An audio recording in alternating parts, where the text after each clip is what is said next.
all up through the north of the United States and all up in North Canada, started playing the Lumberjack. And it went from us selling 15 records a week to 15,000 records a week. Stores couldn't keep enough records in. Stage near the big screens, and these screens were as big as a town of a billboard. And I saw me, and I thought, hell yeah. And I looked back around like I was playing, and then I saw nothing but Jesse's penis. So here's me standing there. Somebody sent me a shot. It's me, little, with Jesse's penis up behind me. Thanks a lot, motherfucker. My one time at Stardom, and you screwed it up. Do you know the implications of Brian Johnson being able to stay on your song? That's historic. That stays from when I'm dead and gone. You can hit the computer and listen to Brian Johnson sing with us. Okay. But funnier than that, when he ran down the steps of the stage, naked and sweaty, he ran all over Vince Neil. No shit. Yeah, that's hilarious. Were you guys just like, fuck it, let's try to get in the Guinness Book of World Records, or what? I'm gonna give Jesse credit for this bullshit. We're a live band. Yeah. As long as the crowd kept coming, yeah, we didn't give a shit. Yeah. So Jackal wasn't formed. We were kind of born. Go see Jackal live if you want to see what rock and roll is all about. The hair metal guru from Warren to Crew. The hair metal guru. Never forget Charlie too. Hey, I am pumped to welcome our first pirate to the channel. And there's my dog hitting my computer screen. Jeff Worley.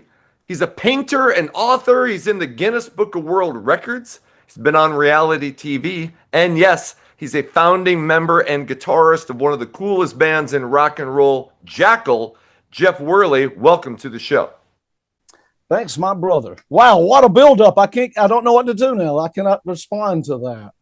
Hey, man, you can just sit there and look good if you want. That's all you need to do. You can do it. Yeah, all of that sounds good on paper, but right.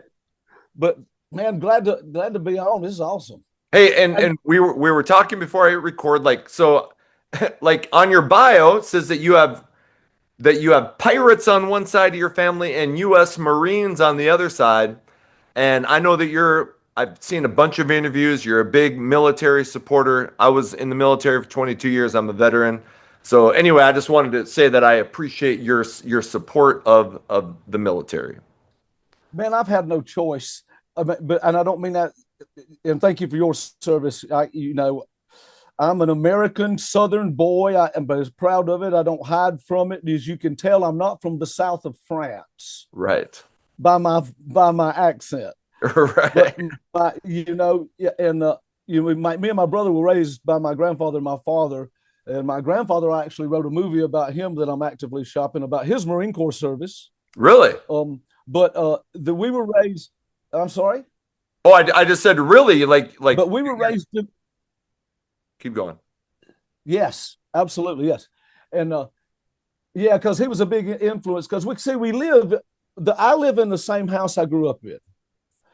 My brother's new house is about 150 yards down toward the lake. Okay. My nephew, Chris's son's right across from me in my brother's old house. Okay. My grandfather's old family home is my son Jesse. His name's Jesse too. Is okay. His house. And then when you come out our road, you drive by nothing but my cousins and my nephews and my uncles. So you're coming into a compound of hillbillies, but we're not that bad. We're not that bad. But it is just exactly what you'd think. We just, I traveled the world. When I was 18, 17, 16, being in a band from the sticks, we were labeled devil worshipers right off the bat to the right. Southern Baptist Association. All right. And even though we wouldn't have known how to do none of that if we tried. Right. We just loved hard rock music and heavy metal music, And my uncle, who was ex-military, he was a prisoner of war in Vietnam. Oh, wow. And when he come home, he became me and my brother's babysitter. Okay. So that's how we got into music. Imagine Cheech and Chong as one person being your babysitter. So that made me and my brother start, because we in those days, and I'm sure when you grew up, we didn't have all this social media, nothing. I had nothing. Yeah. You know, we sound the way we sound because we actually that is it, because we have no influences, right?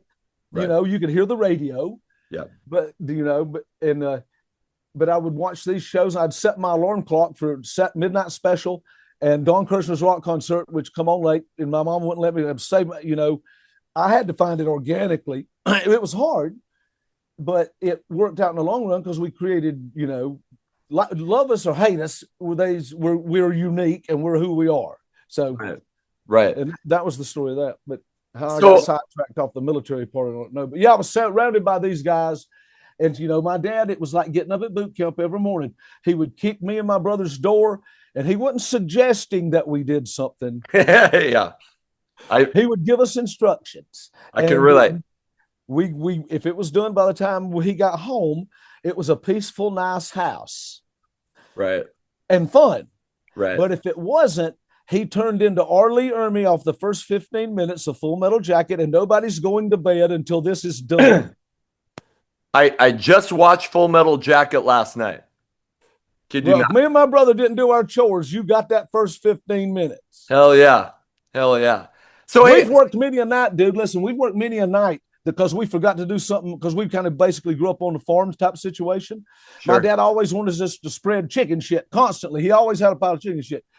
He would make us do that, and if we forgot it, he would pull his truck out where it was in the field and cut the headlights on, and him and his buddies would drink beer while we spread chicken shit at 2 a.m. So nobody's going. But he taught us our work ethic. Yeah. Which led to everything else. Music's a small part of it. That made every difference in the world. And everything that I've read about you and seen about you talks about your work ethic and your drive to succeed. So, and I mean, all of the things that you've done besides Jackal. I just got this book the other day, started reading it. I mean, so you're an author, you've started painting. I mean, you have a solo album that you just released last year, or a project with your brother called Worley the Pirate. Right. So, I want to get into some, but you kind of started talking about your beginnings of music and your uncle kind of, you know, starting that, you know, playing the music for you when he was babysitting you or whatever he was doing. What were the bands that you got into when you were younger? Well, they were, like I say, we would stay with my uncle, and we're deeper than him just playing music. Yeah. He would load us in the car and take us. I'm in South Carolina. Yep. I'm in Seneca, South Carolina, which is right next to Clemson University. If you know anything about that kind of stuff, yep. Big football town thing. Yep. But I'm not on the coastal side. I'm on the side next to North Carolina and Tennessee, the tri-state area, you know, and Atlanta, which is 120. Jesse, our singer, Jesse Dupree, our mailbox is 126.4 miles from each other. Perfect amount after 30-something years. Right? No, I'm just kidding. Right. You know, so my uncle would load us up and take us to concerts in Atlanta as kids. My brother, like 8. Yeah. And me, 10, we'd go to the shows, and well, maybe more than 10. We've seen it just music. He had Jethro Tull, Bad Company. I got into it, and you know, I was just grilling my daughter because we were talking about a band, and I said, "Honey, just because it's not one of your bands, you got to be an encyclopedia. You got to know your history if you're going to be in music, right?" But he got us into, you know, just what he was listening to at that time. But you're talking the mid 70s. Yeah. So Bad Company. Jethro Tull, I can't thank him enough for that. Led Zeppelin, of course. Yeah. And a bunch of eclectic crap. He liked Frank Zappa. So that set off on a course. You know, but I'll tell you, the thing was, the one album that I don't know how he ended up with it, or maybe it was one of my friends, but in that era of our 15, 16, because Chris is 3 years younger than me. Okay. I got a ZZ Top Fandango Live album. Here's my 3 albums I had of the 3. Queen, A Night at the Opera. Yeah. And Kiss Alive. Right. 1. There you go. So you got those 3 things are all drastically different, but kind of the same. Sure. And but that's what we got from what we got most from Uncle was the drastic difference. He would listen to heavy metal, then he would put on Santana. He would put on, mellow stuff that, you can go back for days. Right. Beatles, of course, because he grew up in that era. But then he grew up in the 60s. We listened to that stuff. Then it transformed into metal and stuff that he liked in the 80s because he was only in his 30s, right? Right. So, Yeah. So Okay. it kind of led to that. Okay. So when he had a guitar. Sure. Okay. So when did you start playing guitar? About 8. Well, see, here's the problem. I'm still trying to play guitar. I started real early, about 8. We had a guitar. It was at his house, and then I just kind of banged on it.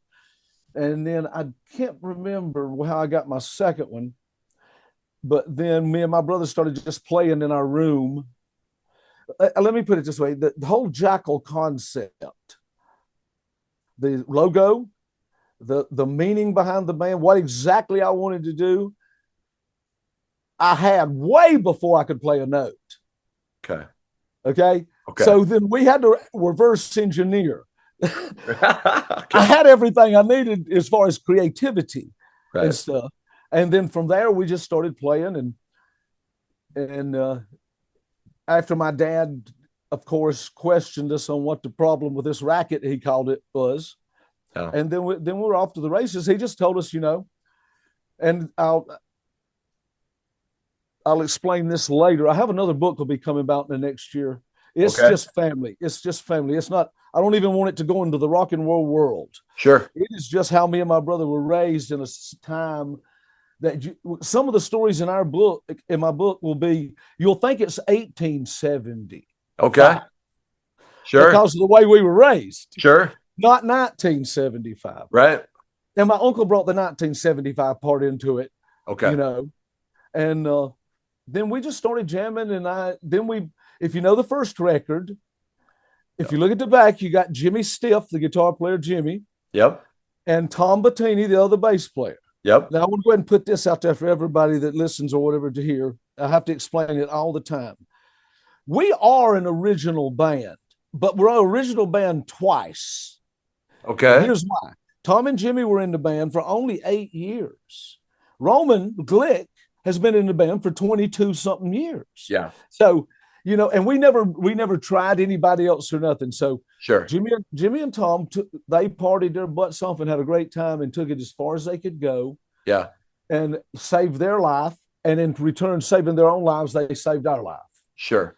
And then we got Roman and we just had to take off and start anew, So that's why I claim the original band twice, because we had to start twice and build up from there, Sure. I got you. So we just took off and did that. And what I was thinking about Jimmy is Jimmy was the first guitar player. Yep. We've never been with nobody else because you realize we're in this little area. Yeah. So Jackal wasn't formed. We were kind of born. Right. And then Jimmy was down the road. I met Jimmy because my car broke in half. Like James Bond. It was a front-wheel drive Monza. It broke in half because it was so decrepit. I almost went off the road, me and my brother, and I was 16 years old, and I turned it and wheeled it into this decrepit trailer park, and I got out and I heard somebody playing guitar. Amazingly, they were playing not what we were playing, not the Ramones or the Sex Pistols or something. He was playing Chicago. Sure. And all this real hard stuff. I knocked on the door because I had to find a way to get I had to call my dad and listen to this grilling because he's going to go, "What'd you do?" Right. But it was Jimmy. And then we had them three and we'd sit around and play. And then we had a couple of bass players. And then we had Tom come in, who's on the first record. Yep. Another band sent Tom to us because they sent him to us because they were playing a joke on us because they didn't think we'd take him. And so when we took him that night, I called the singer and he thought I was going to cuss him out. And I said, "Man, I don't know how to thank you." Right. But they, this life ain't for everybody for a long time. A band, if you look at the average lifespan of a band's probably, if you're lucky, 5 years. Yeah. Sure. Sure. So now look at the Stones and these people. I'm like going, and we're 30 something. We're 31, 32 years. So. Right. Can you imagine if you had started Jackal in 1962? I mean, shit. Well, the name well, see that, and then that's what I was getting to. So, I had the concept. The name came because of I loved heavy metal, and I loved horror movies, and I'm a movie buff. Yeah. So you got The Omen 2. Damien's Okay. mother was a jackal. Okay. So I thought, wow, man. And then I looked up in the dictionary that a jackal was a wild dogs that run the land in packs, living off what they can live off. And I went, holy crap, that's us. Right. And then I heard Ronnie Dio in one of my favorite records, one of the top 5 in my heavy metal world, Heaven and Hell. Yeah. The song, oh no, here it comes again. It's close to love before. Jackals of the Street in what is it? Neon Nights. Yeah. Okay. Okay. And then Rob mentions Jackal in The Stealer off of British Steel, which I do also is one of my top 5. Gotcha. Or 10 at least. And then he went waiting like jackals to sneak up and trick you. And when I heard that, because I listen to that religiously every single day and pretty much every day today, when I work out. But once that was said, and I knew God sent that to me, because that's too many coincidences. Sure. And then the rest, and then I took that, and that was that. And then we just went, and then we met Jesse. And then we was like, whoa, that's our singer. He played in our favorite band, which was called PG-13. Okay. We worshiped them, but he was younger. How long had you been playing shows as a band before you Jesse joined? Yes. Probably about, a pretty good bit. Because we started so young, you got to understand. My brother was in the 9th grade out playing. Sure. Okay. But because he had hair on his lip like we do. Yeah. But those days, dude, nobody asked no questions or nothing. The bar owner didn't care nothing. As long as people came and bought all that beer, he didn't give a damn if we brought him in a diaper. Hell yeah. Right. So about 2 or 3 years, and then we'd see them, and we was like, whoa, and we loved them, and we'd mess with each other, and we become good friends. See, in the late 80s, when we really started playing, and in the early 90s, and it kind of fizzled out in the 90s, almost every town, even small ones, had at least 2 clubs, if not 3. Yep. You had the shithole that we played, because we were playing punk rock and Killers off of Iron Maiden, and we played like the first Maiden record, and good Lord, we played Sabbath, we played Saxon, we played all this.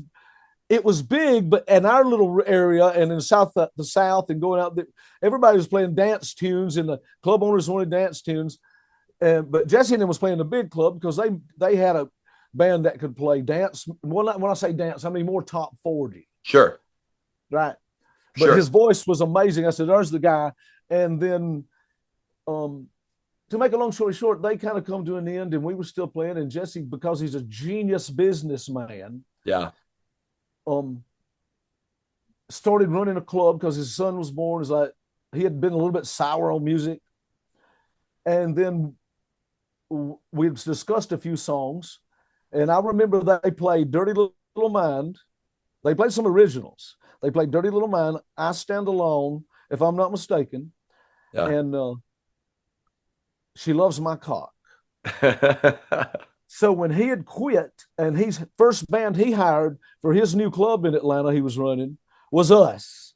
Okay. So we'd come in and play, and you'd make those days we'd play. First off, here's this one that bands don't understand. We played Monday through Saturday, sometimes Sunday, 3 sets a night, 45 minutes to an hour. That's how you get what you get when you come see us. You don't learn that in your bedroom.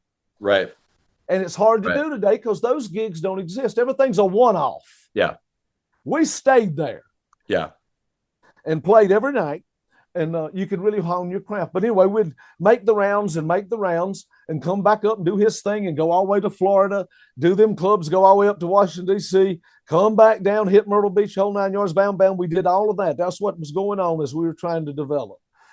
And then one night I asked Jesse, I said, what about them songs you wrote? I think they're awesome. What are you doing with them? He goes, why, you want to play them? I said, yes. He said, we played them a couple of times with our old singer, Ronnie Honeycutt, bless his soul. He died last year. Okay. And that matters in a minute when I tell you this story. So So those 3 sets. So we reserved those songs to the end of the night. So one night, Ronnie, the old singer, said, get Jesse up to sing those songs. It was his idea. And I said, okay, cool. I asked Jesse. He goes, hell yeah. So he jumped up there.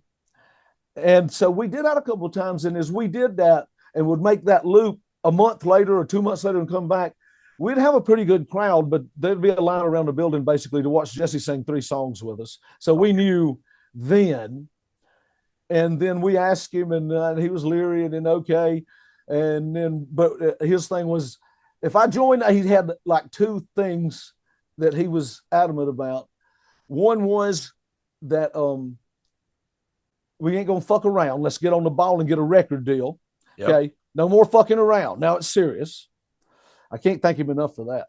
Yeah. And the second thing was he asked me and Jimmy as guitar players, could we play on 10? So I said, hell yeah to both of them. Right. Yeah. Right. As a matter of fact, like an Aliens movie, I said, dude, you know what? From now on, you're in charge. Yeah. And that's basically what we've been doing ever since. You know, we're the simplest band. We save more money in phone calls because of these meetings, and we're all on the same wavelength. Right now, you know, Jesse, we manage ourselves. Jesse's the leader. Yep. But we're all leaders, but he's the lead talker. He knows, we know each other. Sure. He knows right now what me and my brother will and will not put up with. Yeah. And if it's something in question, the phone will ring and he'll go, there's several intros he has. The first one, if it's about a gig, it's go, all right, hear me out. So I know to hold on to my nutsack and just get ready to go. Okay, here we go. Let's see what kind of bullshit this is. Right. And then, but no, it's an incredible job. And we're probably the only band that can manage ourselves and have the singer be the mouth that does all the business. Because we're all on the same, I mean, we're all in the same team here, you know, and that's added to our longevity. And plus he knows me and my brother will drive up and physically we're old country boys. I'll kill you. No, what was it? What was it like when you have to tell the old singer, like, hey, we got to go forward with this guy? I mean, was that difficult, or what happened with that? You ready for this? No. He told us. He come to me and said, listen, y'all need Jesse to be the singer. It breaks my heart, and I don't want to be out of this band. But there's no denying that. Wow. And the rest was history. That was it. Wow. So, and we've stayed in tune. And, you know, he was co-writer on Redneck Punk, and he's made a considerable amount of money off his parts of stuff that me and him wrote together before Jesse joined. So, but anyway, no, it was just an undeniable thing that's a once-in-a-lifetime thing. Yeah. No matter what people think about us or how big you might think we are or ain't, we're 30-something years and we continue playing. We kick ass every night. Yep. Jesse's never canceled a show on his voice. Yeah. Now we've come close, but that wasn't. It was us trying. He wasn't. Okay. You know. Right. He almost died one night because he didn't want to cancel a show. His throat swelled up. He had to go to the hospital because he couldn't breathe. Here's what you do. You want to hear the definition of dumbassery? Yeah. Here's what you do as a vocalist. You get a bad cold and you want to cancel you can't talk. You know, when your voice goes out, we need to cancel that gig. Oh, fuck that. I ain't a pussy. So then you drink an entire bottle of liquor and the band plays for an hour and a half while you roll around on stage. That's the gig. But I fucking love it. I fucking love it. But he had to go to the hospital because his throat, trying to still scream, his throat swelled up, and he couldn't breathe. It's turning purple is what his brother said. Right. Holy shit. But I love that story. I mean, that's rock and roll. I'll just be honest. Many times other than that, Jesse played with 3 broke ribs. We were playing, and he was doing the lumberjack at a big biker thing. Thousands of people. He walked dead off the end of the stage. And it was so, we started laughing because we laugh at the wrong shit. But me and Roman's laughing because, okay, he was doing the chainsaw. So when he walked and then fell, you know how you hear a motor go, hey, like something, yeah. First, that was funny. And then the next funny thing was a big cloud of smoke boiled up because of the dust. Right. And then, and he broke 3 ribs or 2 ribs or something. And then instead of getting helped back on stage, 3 big old bikers security, Hell's Angels, I think, just picked his little ice up and slung him up on stage. And he hit again hard and finished that. That's always something like that. Jesse's the most accident prone of us. Okay.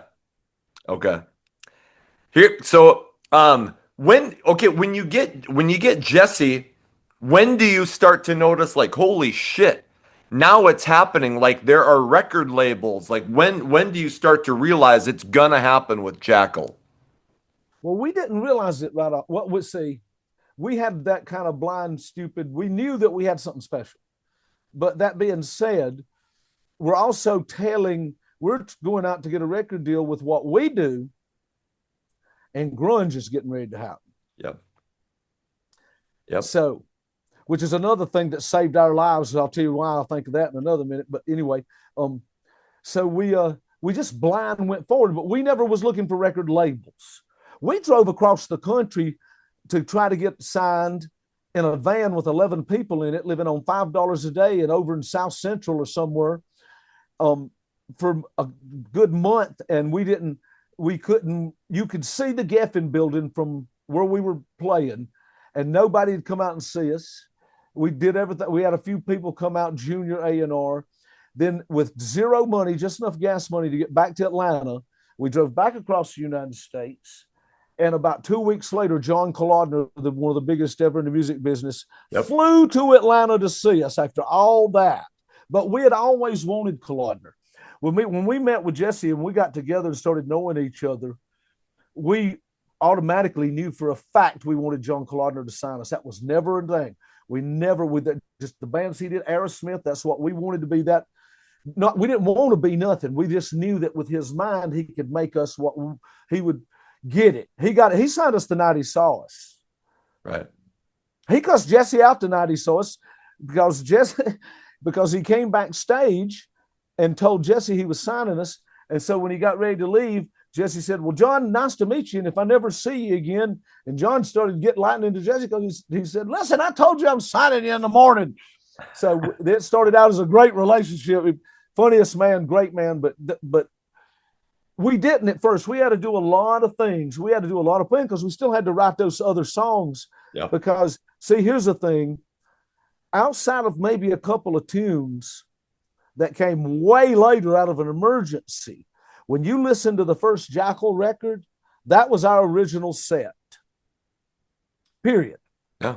Because when Jesse joined, not only when we said we're going to quit fucking around, we said, well, what do we want to do? That was the point of the show. So we want to be we want to be what we are, what we feel our influences.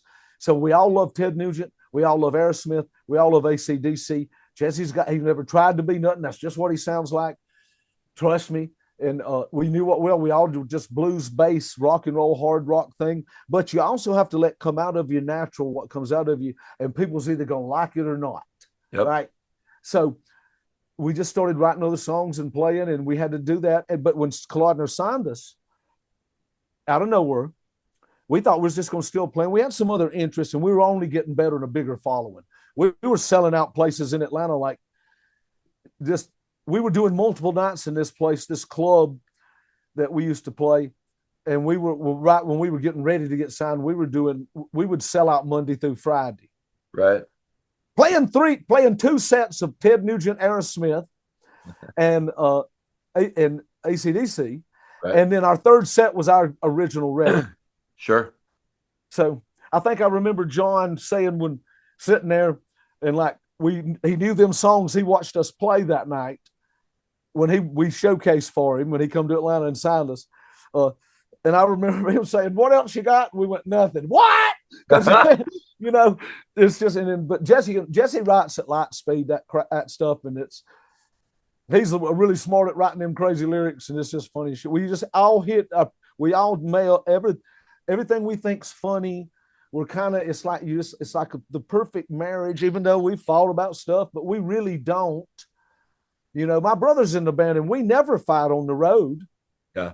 We have 2 fights, me and my brother. We have one on the road that's about food.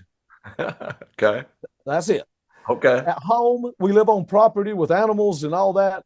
I might tell him, or, you know, y'all need to do something with that dog. He's in the yard, you know, something to that nature. But that's it. We don't really, on the road, all of us in Jackal, me, Chris, Roman, and Jesse, every day our mission is exactly the same. So there's no, if anybody's going to be fought, it ain't us. Right. Right. We're a consolidated thing, you know.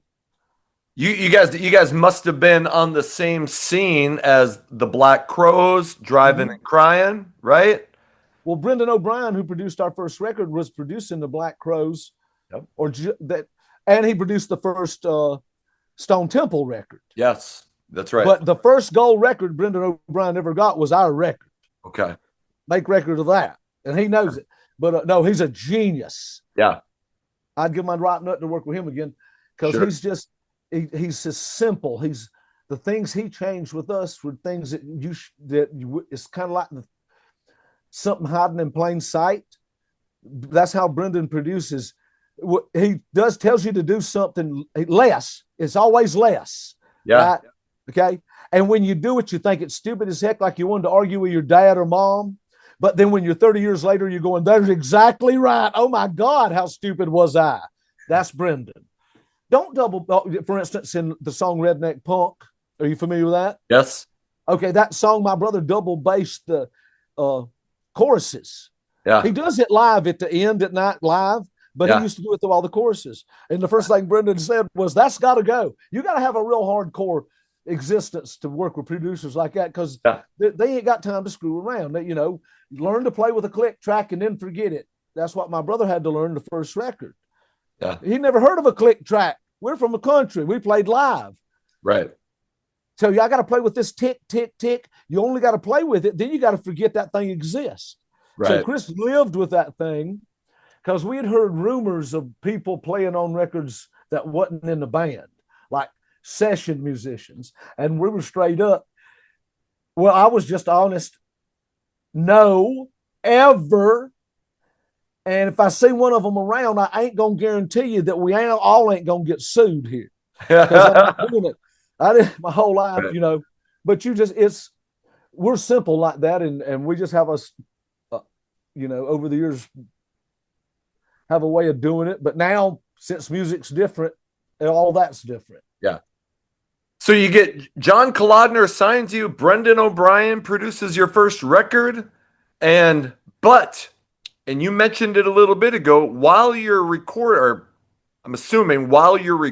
the record, Nirvana breaks and the scene changes. And you guys weren't in 80s, but did you feel like, oh shit? Or did you feel like, hey, no problem, we're just a new rock band just like these other guys? What was your feeling when grunge hit? We never give a damn. I loved it. Okay. We met Nirvana we met them before the record even were on Geffen. Yeah. And they were sharing a gallon jug of beer between the three of them. Yeah. They had come to see us open for Aerosmith. So we were kind of above them a little fast with the record, but their record was out, but they'd come to see Aerosmith, but we never thought nothing about it because because we knew we had our following. We already knew what was going to happen. You see. And then once the record was done, we were so amazed that way that it came out, you know, and a lot of surprises. The chainsaw thing never was expected. People think that, you know. But another thing that happened when we were recording our first record, and this is a funny story. When we left it, we knew we were going to be recording in Los Angeles. We knew LA. I'd never been there yet, but then they flew us out. Kolodner did. We stayed in the famous Riot House on Sunset, and we got to know LA, all the accoutrements. Then we went home. Then we had to play for 6 months the same thing in shitty clubs every night, waiting on Brendan to be able to produce us. So we had a record deal, a big one, and we couldn't tell anybody else we had one. So we'd have these bands come up that ain't nothing and telling us, y'all might make it one day. We done have signed the papers. We just can't say nothing. Wow. So, and that's ego crap. Yes. So one of the things, the day Clodner signed us, we was getting ready to dim woo. And right when I got to woo, he said, you're going to play the same shit every night for the next 6 months. What? That dream of all this money and all this crap get right out the window. And then we learned right off the bat. And we know, and then, but it's the best thing that happened. When we went in the studio and we did pre-production, we were on fire. We knew them songs inside and out, you know. And so, yes, so we showed up in LA and but the thing was, we knew we was going to be out in Los Angeles for not a week, for about a month or so recording the record. So we packed inside our gear guns because I'm from the country. Yeah. So I had a Mossberg 590 shotgun with about 100 rounds of double-aught buckshot, a 9mm Beretta 92 FS with about 150 rounds of 9mm Hydra-Shocks. Everybody took guns. We put it inside our amps, and Rocket Cargo or this company, something like that, flew it out there. And when we got there, we pulled them out in the studio, and everybody that worked there was like appalled during Los Angeles, just, oh my God. And then the next day, the riots happened. Oh, shit. That's right. And we had an apartment in Canoga Park, and everybody that looked at us and thought we were idiots for bringing our guns was calling, wanting to know if they could spend the night at our apartment. Hell yes. Hell yeah. Anyway, we made it out with the skin of our teeth on that one. I mean, we never for once thought anything about it. I just put my gun in that can go. I would rather be safe than sorry. Yeah. You know? Yeah, totally. And then it broke out. Then I'm glad I had it because there was activity everywhere. Yeah. And the funny part is, you being a veteran of the Army, I would had to be one of the only persons. Me and my brother drove a rental car to the LAX to pick up my friend who was a captain in the 82nd Airborne. Okay. He's coming out to hang with us. And but it's during the riots, he's the only man flying into Los Angeles. Right. So right. I'm in the bathroom waiting on him. And I look over and a guy's in the urinal next to me and he's got a knot on his head and blood's coming down his face. And it's Judd Nelson, the actor. No shit. So you got my friend, my Southern 82nd Airborne redneck friend coming down the aisle, half drunk, coming into Los Angeles during the riots, while every actor and comedian and all these people are heading the hell out. Holy shit. So yeah, but it was good. Nobody messed with us. Yeah. I was over. We did our record. We did a lot of work in our record. And another little side thing that was great about that was in the studio we were in, there were 3 studios. And the one next to us was on one was Ted Nugent and the Damn Yankees finishing their second record. And one across from us was the Traveling Wilburys. Oh, no shit. One day I came in and ran straight into George Harrison and Jeff Lynne, who is one of my heroes. Yeah, ELO. And the only thing I could muster up is, you ready for this? Hey, like a dumbass. But I did notice this. We were in a rental car. All of us were in Sun's cheap ice rental car. We had 2, but Jesse destroyed one within an hour of landing in Los Angeles. He destroyed a rental car, totaled it. That's another story. But every one of the Traveling Wilburys were in their own rental Mercedes-Benz 2-seat convertibles. No shit. So that's when I immediately looked at my bandmates and said, you losers, we got to get our ass in this studio and get to writing some songs and get something done. Yeah. Because I want my own Mercedes instead of riding 11 of us in this stupid ice car. It was a great learning mechanism. But them old dudes were over there and they were getting high. And Tom Petty, we couldn't believe it, you know. And the studio was owned by the Captain and Tennille from the 70s. Yep. So I know them. we were thrust into that really quick because we had never really been around nothing like that. So it was like, but Ted Nugent was there to take care of us because he had helped us get our record deal, but he had took us out before we got signed. Okay. I didn't know that. Yep. It was the weirdest thing that ever happened. His drummer back in the 88 or 89, if I'm telling this correctly, Jesse can tell it better than me. Ted was going to, he does a thing called the Whiplash Bash back in the day. And he'd do 5 dates leading up to New Year's Eve night in Detroit. Yep. And he did that for years.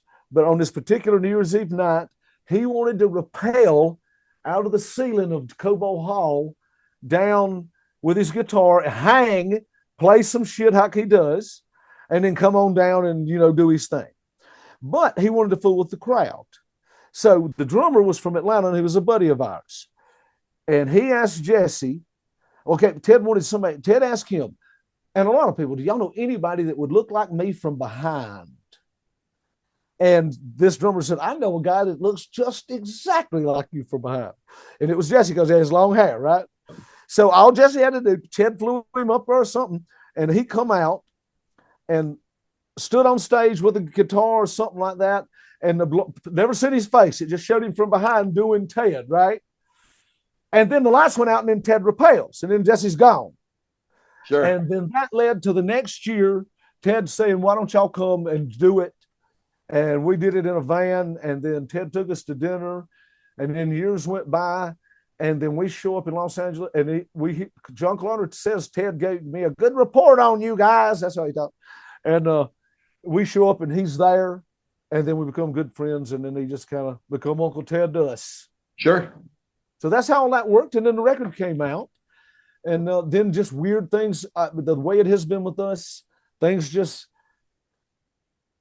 happen, even though Jesse says things don't happen. I just got to ask this. I'm sure you get asked it all the time, but how did the fucking chainsaw end up on the album? Like, had that been going on live beforehand, or did that get put in place when you were recording the album? Okay. Now this is going to be Jeff's take on it only. Okay. Sure.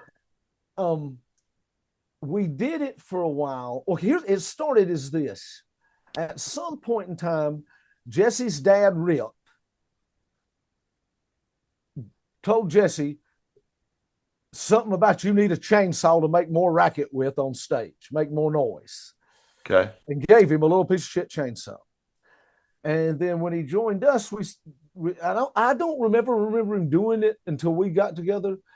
I think he had it or kind of had the idea to mess with on stage. And then one night I remember him bringing it out, and then we made a song out of it. Just no lyrics. Okay. It used to just be a thing where we played. And here's how fast it happened. In the dressing room one night, my brother probably said, listen, if you're going to do that fucking chainsaw shit, let's at least play a song. Sure. And we're like, what do you want to do? Just play A&E. All right. It's in there. All right, good enough. So we did that. That solidified the song. Yeah. And now here's where I hope I'm right, and it seems right. We got to Los Angeles, and John Cloner was interested in about 4 or 5 songs.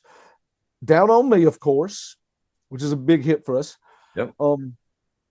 I Stand Alone, Dirty Little Mind, When Will It Rain, which was a big song for us, and there's another one. I can't remember what. But once we had them 5 down, not the other stuff wasn't good. Everything was great. But once he had them 4 down, he had his chambers loaded for what he needed. Right? You got 5 hit songs on the record, you're good to go. Yep. Or at least perceive you got that many. We didn't think we didn't even look at it like that, But he said something probably no other band's heard ever in history. Y'all can record what you want to. Okay. And then he said this, I'll give it to John. John said, what about the chainsaw song? And we, if I can remember correctly, we were like, well, that's not really something we thought about recording. That was a live thing where Jesse would carve Jackal into the ceiling. Oh, he cut more shit up than you ever known in your day. And cut shit up on stage. He cut into my guitar on a TV show. We just did it to shock the crowd, and he'd do it at night, and we'd play with it, and that'd be that. And John said something about lyrics, and Jesse wrote those lyrics. They're genius, as stupid as they are. If I'm correct, if I'm remembering it correctly, in about 3 minutes. Sure. And what we did was, because I don't know if we were rebelling, but for some reason, and I don't know if it was Jesse, whose idea it was, well, we'll record it, but if we're going to record it at the proper way to get the proper feeling and vibe, we're going to need some chickens and hay in the studio. Now, trying to find a chicken that's alive in Los Angeles is hard. Right. And hay's even harder. Right. So we had a buddy at Geffen, Todd Sullivan, loved the killer dude, who worked for Tom Zutaut, who signed Guns N' Roses. Yeah, that's so right. We're across the hall, but we're all buddies here. And his dad lived in Bakersfield. He went and got us. The thing is, though, that they only could get a few chickens and a rooster. And then he come back with something that none of these people had seen before. And I'm not sure if you're familiar with it. You ever heard of a guinea hen? No. It looks just like a miniature ostrich or something. Okay. It looks like something out of 10 million years ago BC. Okay. That tripped everybody out in politically correct Los Angeles. Yeah. And what you hear on the record is the fourth time we did it, we'd do it at night. And then when it was over, we thought, wow, that is pretty good, but we didn't think about nobody paying any attention to it whatsoever. Right. Or at least I didn't. Yeah. But we did make one miscalculations on the chickens and hay. We forgot that chickens shit everywhere. True. So it filled the Captain and Tennille's studio full of chicken shit. So much so we thought we were going to get dropped. And then we had got a phone call from one of the big wigs over Kalodner, and Kalodner on the phone. And it was back in the day of where you would put everything on a speakerphone, in the studio. And we're all asked to gather around. And we're like, this is it. And we had already been in it. We had already recorded most of the record. And we had been in LA for we've spent about $100,000 of their money out of millions. But we already, to us, went farther than we thought we would. Okay. Right. We were ready to get thrown out the minute we got there. Right. But I was going to have my shotgun and I don't give a damn. And then everybody loved it. It was great. And then Ted pulls out his gun. So all that went on. But anyway, and then what we did was we recorded every night. And they on that phone call, John said, somebody wants to tell you something. And it was this big wig at Geffen and vice president. And we thought he was going to tell us, because we knew they were complaining about the chickens and all the raising hell we were doing and chainsaws and all this shit. And now Ted Nugent's outside with guns, and not only guns. In Los Angeles, mind you, what Ted had was a deer and a bear and an elk he was shooting arrows into. And within 20 minutes of getting off the truck, Peter was down there. That's another story going on at all this time. But the guy told us, listen, and what he said was this: boys, whatever y'all got going on and that shit y'all doing down there, keep doing it. So we were creating this mountain of mess. It wasn't really, some of it was, some of it wasn't. I mean, we were wild, but we were creating this thing and he's seen it. Now, here's our dumbass. We didn't realize, yes, they're going to back us up, but we got to pay for it. Right. The word recoup hadn't come into the lexicon yet. Well, when you first when your deal on your first record's a nickel a record, you got to sell 10 million records to make 10 cents. Right. Then you got to pay your bills out of that. Right. Money don't come from that. And now it's worse than ever. It's free. Yeah. Music's free, basically. Yeah. You got to get your butt out and play. Yep. So the album comes out August 11th, and even though grunge is kind of in full force, it fucking blows up and goes double platinum. I mean, did you see it coming, or were you like, holy shit, I can't believe it? No. Well, it's not that we didn't see, we never seen nothing coming. I didn't. It was too much of a blur because we were moving at light speed, and we kind of always have.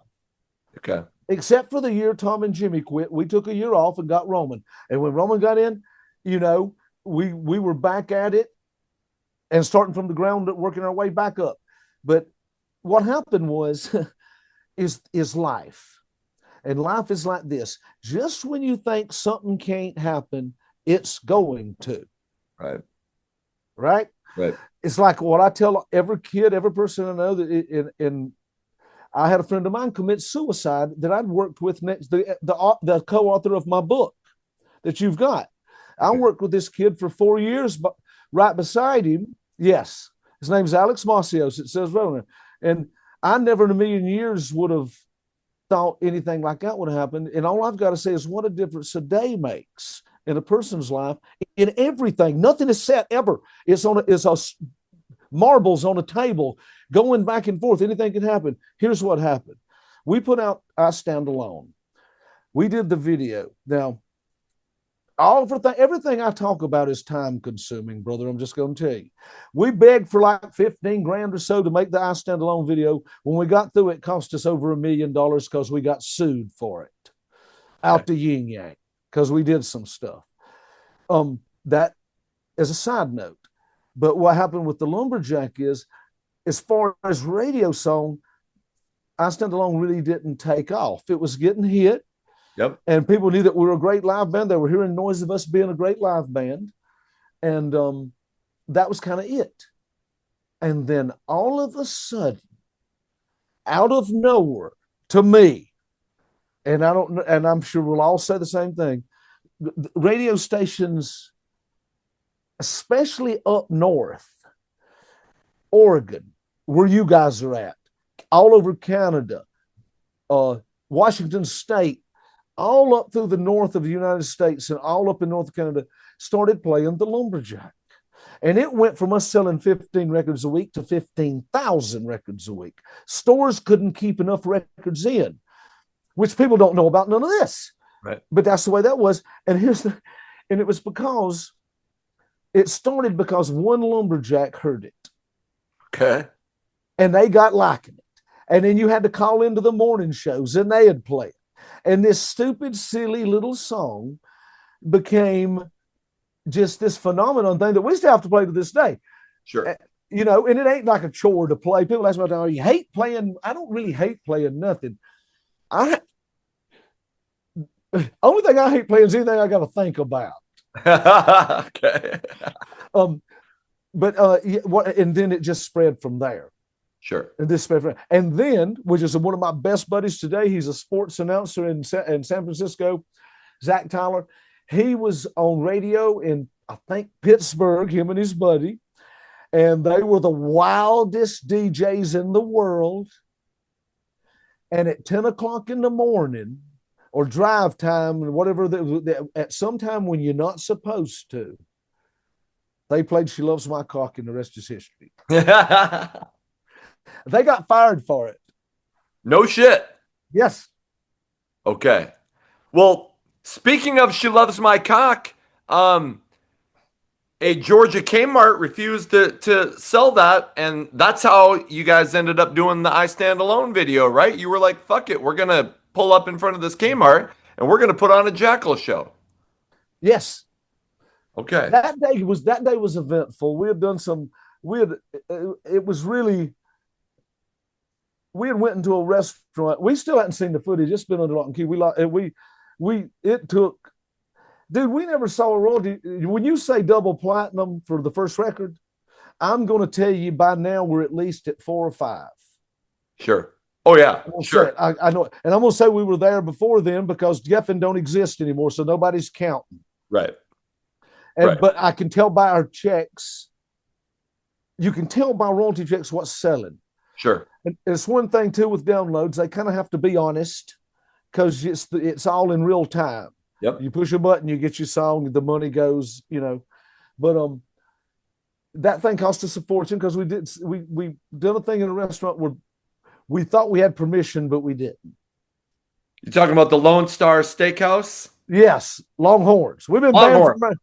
Yeah. You ever heard that story? I know of it. I don't know the exact details, but I know that we pull up and okay. First off, they sent the film crew from Los Angeles to Atlanta.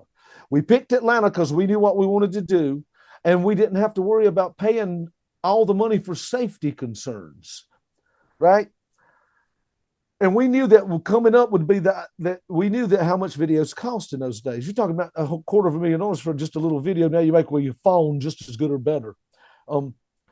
So what happened was we had heard, we were under the impression that we had permission. And what happens is at the Longhorn Steaks, which is still there in Atlanta, is you come in the door and there's the girl that seats you, or the person, sorry.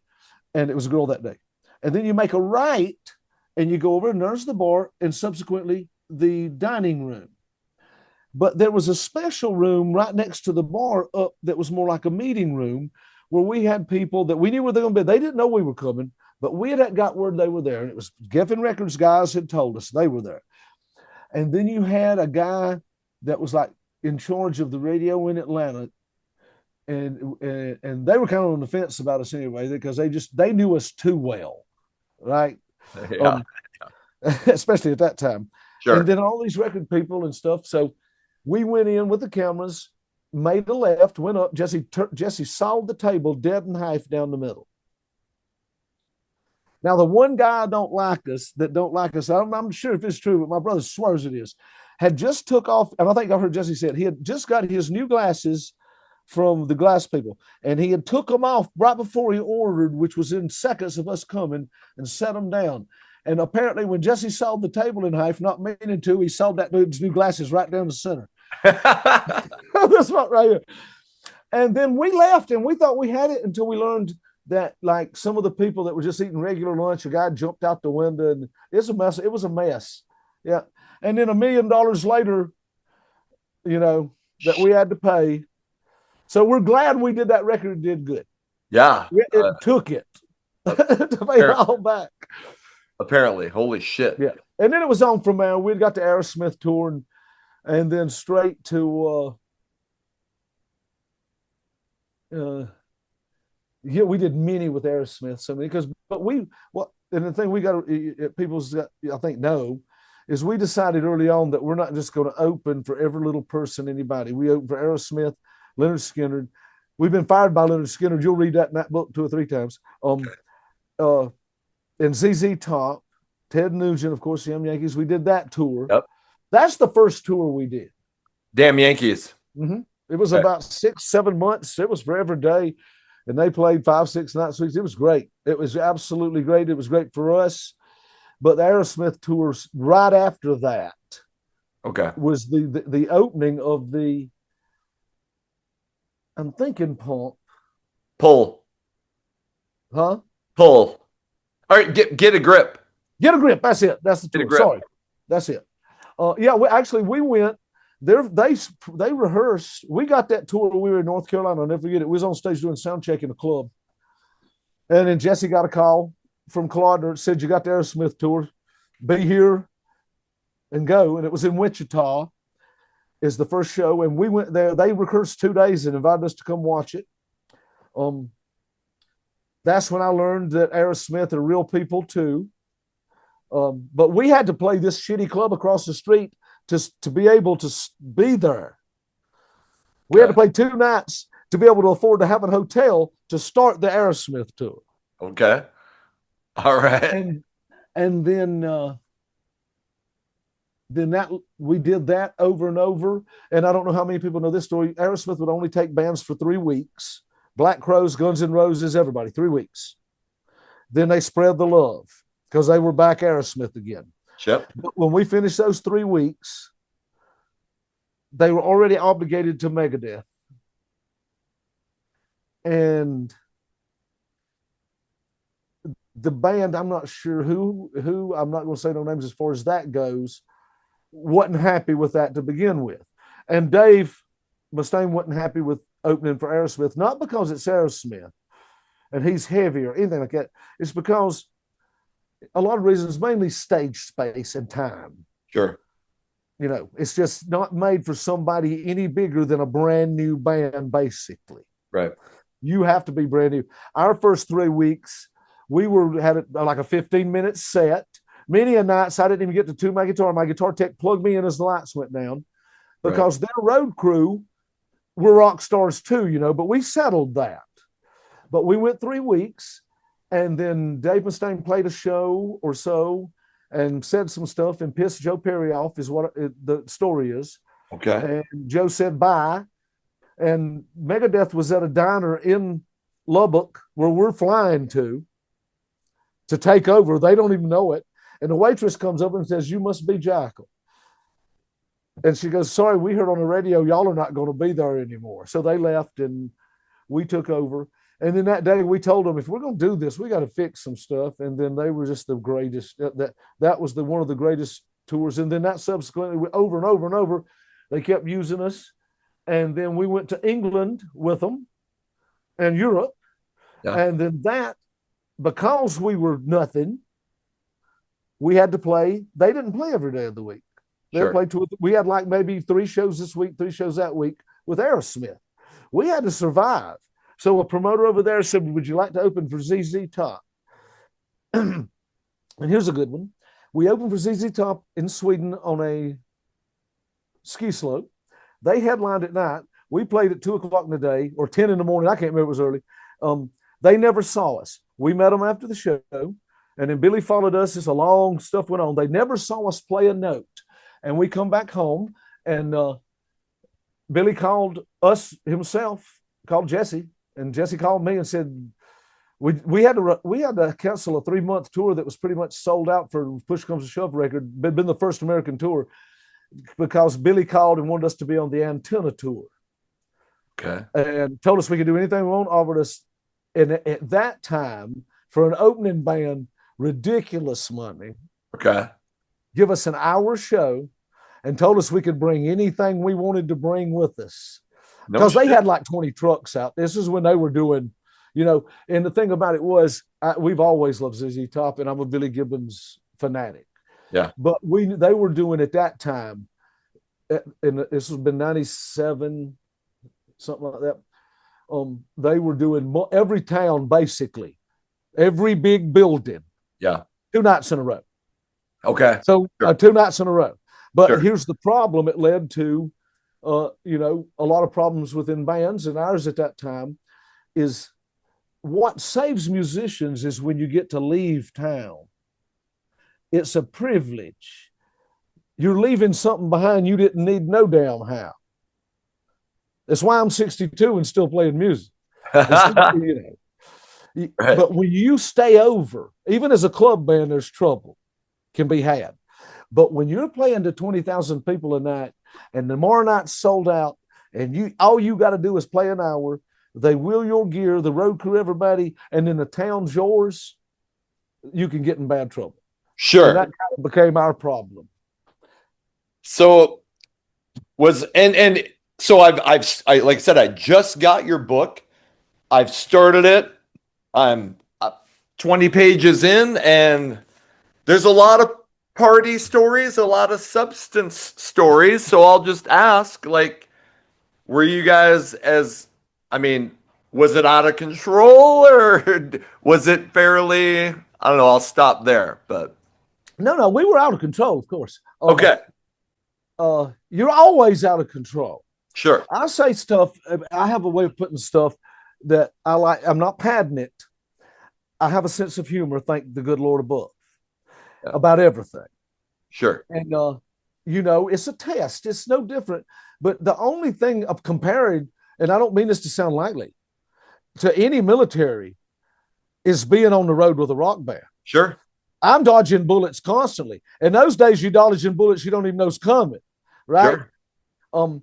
So, and that's what happens to people. And you can take it back to the Janis Joplins, the Jimi Hendrixes. It's just too much time on your hands, too much money. And when you got money to buy shit, you get it for free. Yeah. So, but we was never, here's the thing about me. Now, my brother and Jesse know never. My brother's the guy that has one drink. He'll have one drink on the bus before the show, and that's it. Okay. I'm sober 2.5 years. I'm sober. And, but I'm not. Me and Roman would have, we'd always have a drink, and then we'd have a couple of shots of tequila, and then we had learned to do with it. But the next morning, make no mistake, we trained. Sure. Dude, my first thing off the bus, no matter when, even in my hardest drinking days, when the bus stops, I got my drunk dumb ice up with a hangover that would kill a horse. I'd put on my sweatsuit, cover it with a sweatshirt, and I put a 45-pound weight vest on 4 miles. No shit. back up on the bus, maybe puke, maybe not, probably not, because I'd have had a good constitution. Then we get ready, and I went for a 2-hour workout. And then you've worked yourself back sober, but then the mind says, let's start all over again. Right. And I had to cure that, but I did. It's no thing. I was never, and I'm so thankful for this. I never in my life, even though I've had traumas, everybody has, but I never drank to cover anything up. I never partied to cover nothing. Yeah. I'm the happy guy. Yeah. The happy guy can get in as much trouble as the damn mean guy. Yeah. At least the mean guy gets knocked the fuck out. Right. There's many times I'd have wished somebody knocked my ass out. Right. The fun guy keeps going, and then it's just silly shit. You learn your lesson, and but I had to let it go because I just couldn't get fit. I have a lot of things going on, and I need my body to be fit. And I've always been that way, and I attend to that. We partied hard, but we worked out hard too. Sure. And it's a lifestyle type thing. But I never. You're talking about a job that the job title, not the job title, the resume, as it were, you need to put down on it your application. I will show up drunk. Yes, we need you to show up drunk. That's rock and roll, or what people perceive. Yeah. But my playing now is through the roof, and as good as Jeff can, and I feel a lot better. I don't miss hangovers. Yeah. But there's not a day goes by that, and I don't get triggered by trauma. This will be in my next book. Like I said, how my dad and my grandfather raised me and my brother. We got through all that bullshit at a young age. Yeah. You can whine, but nobody gives a shit. Right. We knew that as real little. Right. So, it's just it. But I don't like any kind of drugs either. I don't even like to take nothing for a headache. But we had our day of doing partying, and it had to do a lot with the circles we were running, and it was just that I'm lucky it kind of went away. That went away, and it wasn't just for us. It went away for everybody. That kind of lifestyle. That was your 80s. We wasn't even in the 80s. That's what people don't realize. They tell us hair metal. Yeah, we had hair. That's it. Otherwise, we just playing what the hell comes out, and either you like it or not. We never took it that serious. We take our live shows serious. We take being not serious. Did you guys ever feel like that you got kind of lumped in with? And I love hair metal, I really do. But did you ever feel like it was wrong that you got lumped into that? I mean, your first album didn't come out until 1992. Yet for some reason, some people will say you're along with those hair metal bands. A couple of times. Sure. It's like the Lumberjack song. I've had people over the years, guitar players especially. I read a thing once where this guy had wrote, and I don't pay attention. If on our Facebook and our stuff, it's 90% positive. I'm looking for the guy that says you suck. Right. Because if we don't have one or two of them, we ain't doing it right. You got to have somebody so offended. Because I love music. And I'm just saying, I'm just picking this out of the air. I don't give two shits about Justin Bieber. Right. I hope he gets as big as hell. I hope he overtakes Taylor Swift. But not one day have I thought about getting up, going to Justin Bieber website and saying, Justin, you suck. Do you know these people? That's just an idiot. Yeah. Okay. But yes, kinda, because if that made you not come see us live, sure, then that's what gets me. Don't listen. You can't judge that, but we really don't pay attention to none of that. We just keep going, sure. Because we got Roman, we built ourselves back up. We got some good tours, and then we made it. And then we worked. We always had a great fan base, thank God. Yep. And the next thing you know, then Jesse and Mike and we start doing the Full Throttle TV show. Yep. And that changed everything. Yeah. That brought us back to being able, because it just brings you another crowd all together. There's no radio per se, especially not for nothing like this. There's no, you know, we Yeah. get played on Hair Nation and Boneyard, but that's like, you know, that though he pulls, it's a whole different crowd, but and then it brought us in with the bike community, and we've done so much stuff with Harley and VFW, and we just got into the whole thing like that, and Wounded Warriors over the years, and we just got in that community, and we've been able to, you know, that's probably over half of our yearly touring has to do with bikes and Harley Davidson and that kind of thing, and so that led to that, and then we did Squidbillies too, right? That's right. That's right. I saw that. Yep. In 2009, you start doing the reality show, and then Squid. Yeah. Where the hell was that? It's in my notes here. Squidbillies on Adult Swim. Yep. You guys voiced yourselves. How did that come about? Like any of our normal shit, Jesse said, "Listen, they called from Cartoon Network wanting us to do something. Y'all in? We're in." Okay. And then it was just the guys wrote the story, and then they showed up at the studio at Jesse's at Cock of the Walk, the guys from Adult Swim, which is Cartoon Network. Yeah. And Yep. we sit there and looked at our characters, and they wrote the lines, and we read it, and that was that. It was so much fun, though. You know, that's another world too. We was glad to do. Sure. Sure. We also did a song for them too. Okay. Okay. Oh, go ahead. I was thinking what else. I think that's it, but we did do a song for them. Okay. You go ahead. Sorry. Okay. So, and I'm going to, and if you have a time limit, by the way, let me know. I don't. I'm home for the evening. Okay. Okay. So there's a couple things I wanted to ask about back in in 1993, Jesse was in Playgirl. Yes. Were you guys apprehensive about that? Or were you like, fuck it, go and Playgirl? Okay, this is Jackal in a nutshell. We couldn't wait. Because, see, here's what he did. Because he come and said, Colonner's making me be in Playgirl because they thought it was the Bret Michaels issue rock star thing. I was like, you going to do it? And he went, Colonner's making me. And I was like, okay. I didn't give a damn. Anything that would repel us. But he's put his foot down to the record label and John Colonner and said, listen, if I'm going to do this, and the Playgirl, if I'm going to do this, I'm not doing it on a bearskin rug in some studio. I'm doing it live. Sure. That's when we're not apprehensive. We're never that apprehensive. The only thing I've been apprehensive about him is getting blown up in this box for the TV show. But other than that, no. I couldn't wait. I was laughing my eyes out.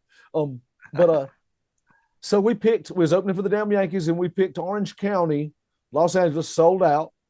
And right before the show, there's Playgirl, cameras, Kolodner, all these people.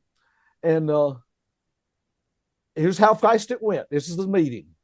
When you gonna do this shit? Jesse goes, I'll just holler stop, and y'all stop. And that's what he did. And when he did it, the whole place was erupting. And he did it, and he made it a little, you'll see if you can stand to look at it. Click, click, click. It was done. And then we ended the night. He ran off stage.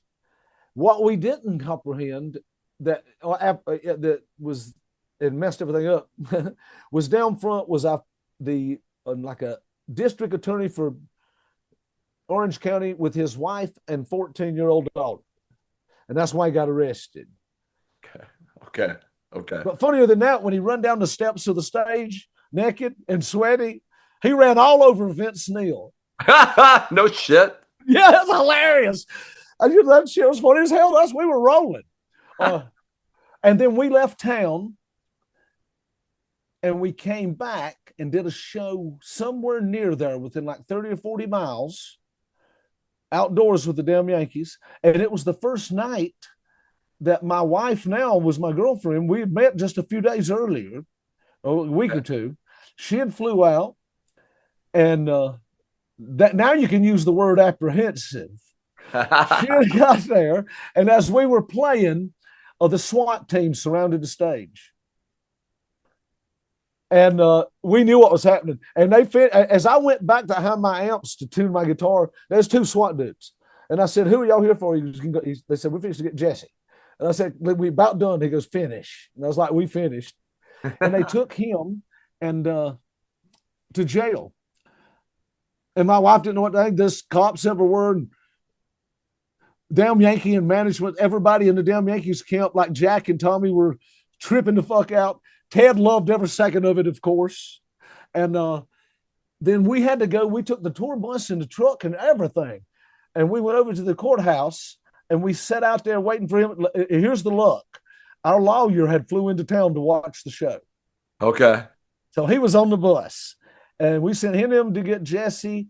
And we were watching the Headbangers Ball on the bus. And as Jesse's in the jail, we're out there watching the debut of the Down on Me video. No shit.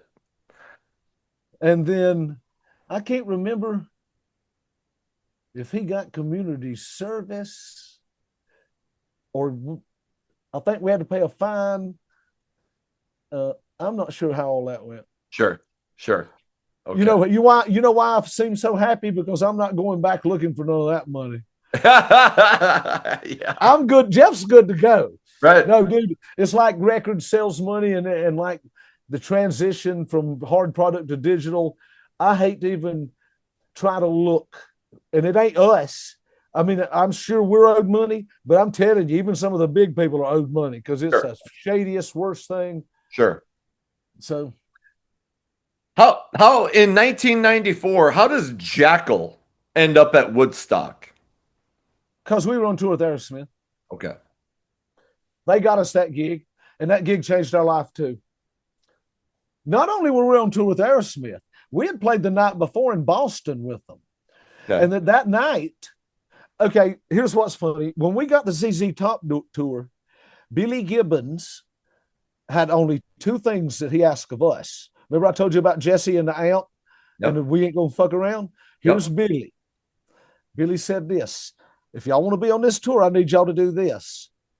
I need y'all to follow me every night, wherever I go.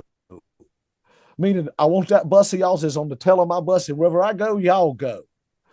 Okay, we can do that, Billy. Ain't no problem with that shit. And we had a ball with that. That was ridiculous. We did something weird every night with him. But like with Aerosmith, that night, we were such good friends with everybody. They had told us, when you go through the gates, stay on our ice. Because as the band height went down, the farther you got away from the actual festival.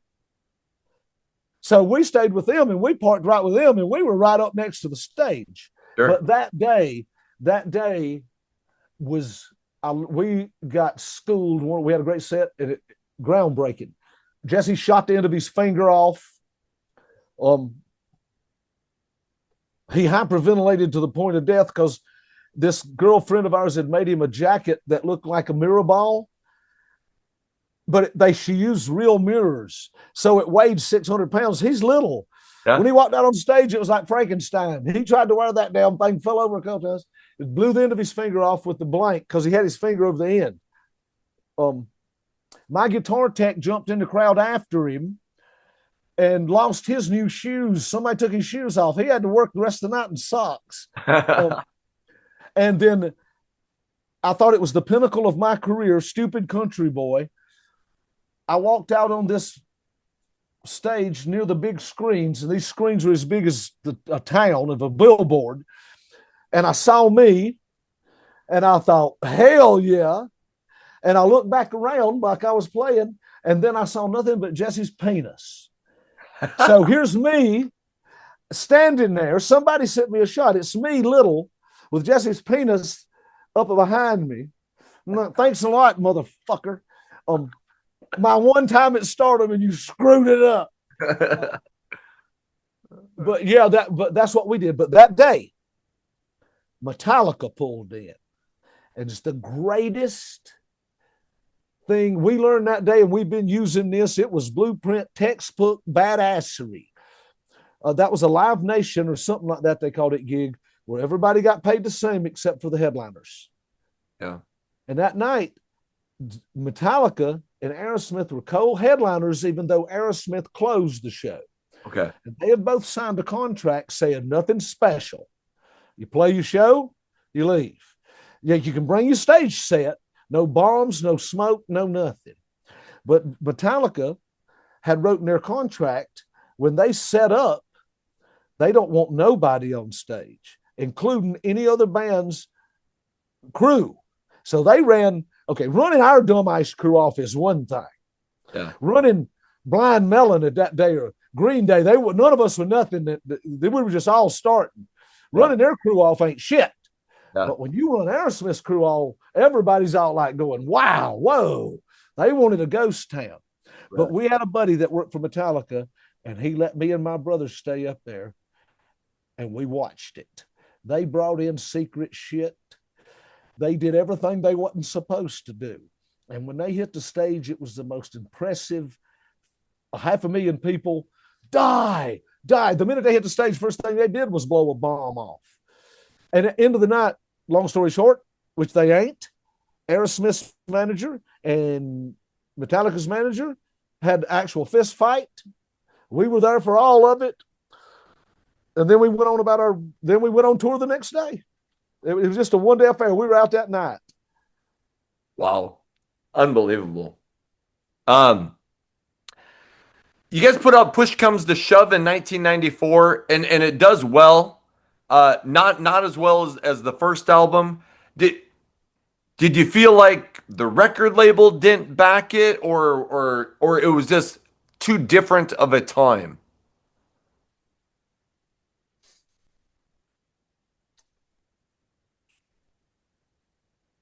Well, that's a hard question because we're a live band. Yeah. As long as the crowd kept coming, yeah, we didn't give a shit. Sure. Because we knew that was going to be that way. Okay. We kind of knew. And we've seen the writing on the wall as far as that went. And, you know, if it was, I don't like to look back on mistakes because that record, like I said before, we got a gold platinum record off that record. Yeah. I don't know if that record ain't with the first record. Who would know? You don't know. At that time, we had got dropped. We didn't get dropped as much as they left. Kalodner left and went to Columbia. Okay. Columbia. And I think, if I'm not wrong, I might be. And then Geffen Records dissolved into Universal. So we went with Kalodner. And then they just dropped it, you know. Sure. Not dropped the record, they just dropped all support. We were on our own. But we've always been on our own. Sure. So then you had the next studio record, which would have been Cut the Crap. Yep. And that's the record Brian Johnson came out on. And that's why I wore this shirt today. And Brian Johnson's my favorite rock star. Hey, I wore this shirt because of that. I've heard you say that. And it was Cut the Crap was produced by Mike Frazier Fraser, and I'm actually interviewing him next week. You tell Frazier Jeff said, hey. Yeah, I will. So I'd love to, like, Brian Johnson doesn't just tend, or at least back in the day, didn't tend to go, sing on other people's records. How did you guys score that? Hey. Brian's wife does a charity in Florida. They live in Sarasota. And she had called about us or doing something, and we couldn't as a band. But Jesse flew down to help her raise money or do some kind of thing where they had a jam to raise money for their charity. And Brian happened to be home and come out to the charity because she told him to. And Brian met Jesse, and Jesse met Brian. And then we were getting ready. We were in Atlanta. The band was at Jesse's house when he come back from it. And he had called and said, "Do you believe I met Brian Johnson?" I said, "Brian Johnson from AC/DC? Yeah, man, he's cool as shit." He goes, "He's coming up to the house." And I was like, "Bullshit. He ain't coming to your damn house." And he come back, and we were recording. And we were actually recording a song. And I looked up, and he was sitting behind my brother. The whole day, Jesse said, "He's on his way." And we were like, Brian Johnson ain't coming to this house. And then he showed up and he was going to stay like a day, and he ended up staying a week. And we just become friends, and he's just the greatest. You know, he's right up, you know, you talk about military, you can sit there and talk about you can go back in time, Brian, you can talk about military, you can talk about cars, you can talk about music, and he can sing like Frank Sinatra. And people just don't know that stuff. And plus, he can drop all of that and be the funniest comedian you've ever heard in your life. Wow. He's just one joke after another. And if I needed help on my car out here, if we needed to work on the carburetor, he's there too. It don't make a damn. He's just the greatest thing that ever existed. Funny as hell, sweetest man. I just can't say enough. He's exactly what you want. What you want. I've never, and I'll tell you my experience, and I'll stand by it. The bigger I've met the people, the bigger they are, the more humble and nicer they are. No matter what you've heard, these people that's about high face act like it. Sure. So that's just the way it's been. Everybody I've heard, he's an asshole, come straight up to me and, hey, Jeff, how you doing? Nice to meet you. It wasn't none of this shit. I think people expect too much. Yeah. Right. You know? Yeah. We all say, hey, I'll sign autographs. I'll do whatever. Yeah. But, you know, there's lines, you know. But, you know, that's part of the process of being in a damn band. But, Brian, how that came about was we had the song Locked and Loaded. Him and Jesse had wrote the lyrics. And we were messing with it. And Jesse started singing it in the studio. So it's Frazier and all of us in there, and we're having beers, this weird double alcohol ale that was made from spit from a Tibetan monk somewhere Brian's brought with him. All right. And then Brian stands up like your typical producer or something and went, tell me, son, try it this way. And Jesse was, get Brian a mic. So they're standing in the control room. And they're kind of discussing it. And Brian says, Brian's trying to show him, from what I encountered, kind of like Mutt Lang showed Brian with melody. It's how they sing in those melody lines, just kind of, try this, me son. And then they had arranged, Jesse said, why don't you sing that verse? I'll sing this one. You can show me how to do it. Well, when they did it, Frazier pressed record. Yeah. And we listened back to that. They did it a couple of times, but what you hear on the record couldn't have been no more than one. Okay. Or two times. Sure. And we listened back, and it was about 3 a.m. We decided, let's listen to it in the morning. And a couple of us stayed in the studio, and we listened to it again with Frazier, and we were like, that's it for this bad boy. God damn, that's it. My drawing chills up my spine. And then Frazier was like, they'll never let him do it. Malcolm and Angus. Sure. They will not let him sing. And the next morning we got up, Brian cooked us breakfast, traditional English breakfast, which is bacon and eggs, and you don't as much chew it as you drink it. And then we went up and listened to it, and we all looked at each other, even Brian, but we're sitting on the edge of our seat. Yeah. Because do you know the implications of Brian Johnson being able to stay on your song?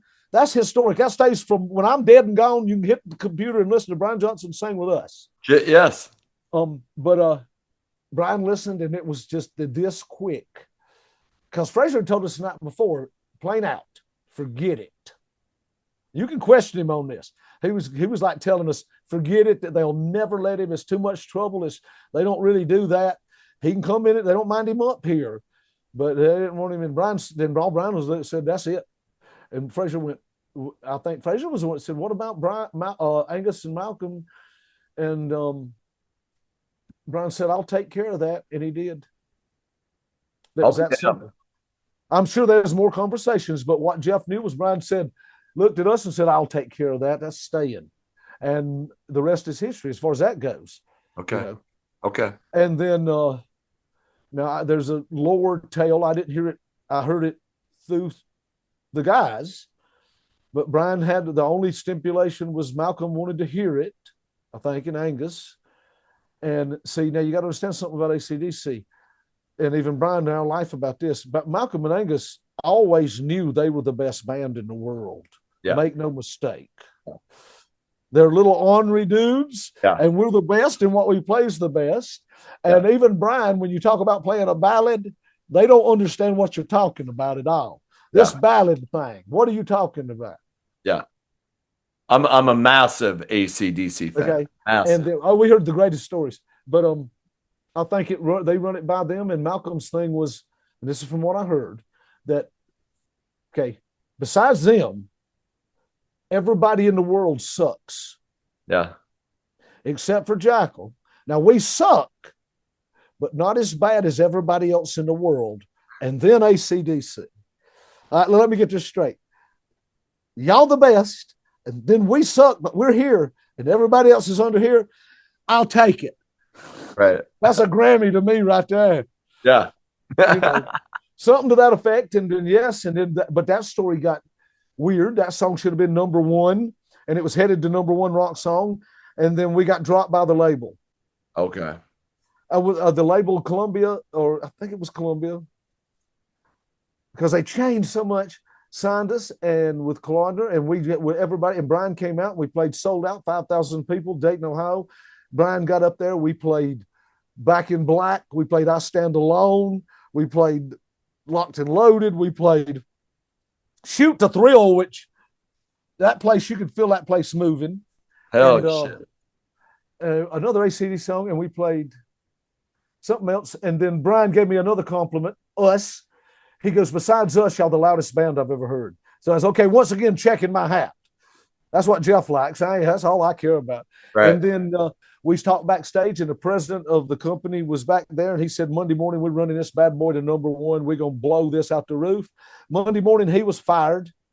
And then they hired this lady from England. And in the last 4 or 5 years, the one record that she worked in England that most appalled her, that I mean, just gasped, she couldn't believe anybody would listen to it, was our record. Right. And the song that drove her the most crazy that anybody would even think of ever recording, ghastly that is She Loves My Cock.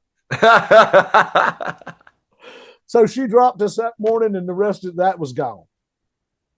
I remember hearing in Fargo the song with Brian Johnson, and I was like, oh shit, this thing is gonna blow up.